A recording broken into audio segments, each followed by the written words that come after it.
Mind and its moods arise solely from the sense of individual selfhood. This sense of individual selfhood is one of the poisons. And it comes through believing that our cognitive understanding is reality, that we're an individual self or entity wandering around an external world. And then we believe that we are perceiving this external world through our senses. And then that affects our mood, how we feel about ourselves, how we feel about the world. They're very closely related, if not identical. How we feel about ourselves and how we feel about the world. So this is mind and its moods. This is what mind is. Mind is nothing but a pattern of moods. This is what we are as individual selves, a pattern of moods.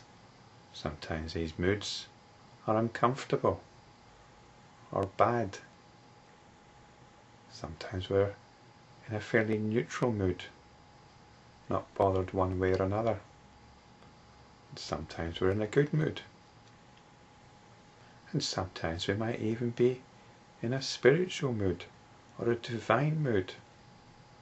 We might even be God intoxicated. But whether it's a good mood or a bad mood or even a divine mood, the actions of one mood or mindset fuel other different moods. So if you're in a bad mood, that either reinforces itself. Certain people have a mindset characterized by bad moods which they seek to reinforce, and that's usually it. Or perhaps they swing between bad moods and good moods, and as soon as you start wanting a good mood to last forever, then that's the seed of the bad mood setting in. And if you're in a God intoxicated mood, well, if that's what is normal and it's permanent, well, congratulations. But if you're in and out of it, then this is just a more extreme variation of what in modern terms would probably be called some kind of bipolar syndrome.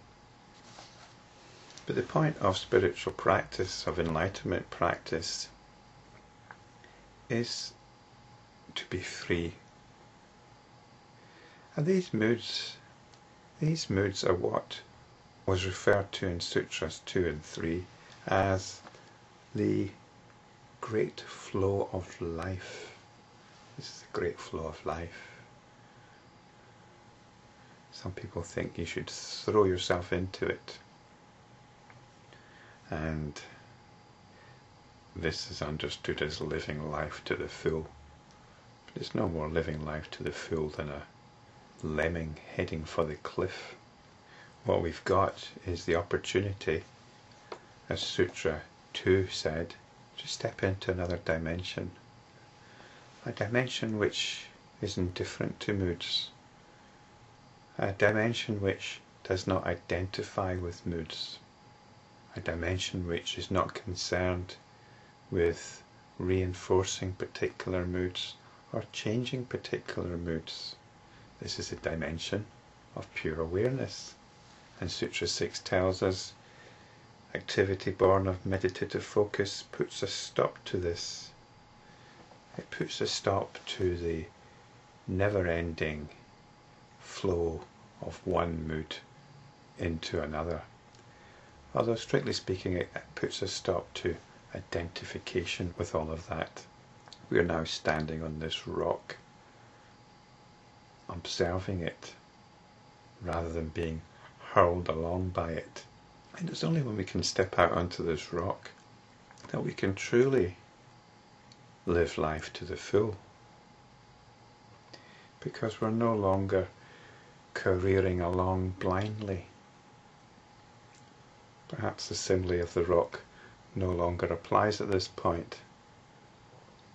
It's rather like a giant game of pool with all these balls ricocheting off each other all over the place. And our concern isn't trying to get a good shot. Spiritually speaking, our concern is with the billiard table, the pool table, which doesn't change at all, and yet it allows all other activity to happen within it. So spiritually we start identifying with the pool table, although I admit that simile is kind of limited because, you know, what's so exciting about the pool table?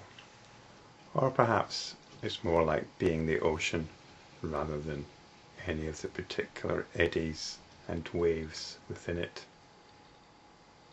being the water itself. So these similes are a little bit limited, but as a first step, as I mentioned earlier on in the previous video, be alert, be alert. Be alert to when the sun shines. Be alert to when there's a break in the clouds. Be alert to when there's a moment of pure awareness. And understanding this as what Patanjali means by meditative focus is awakening. This is awakening and the beginning of enlightenment practice.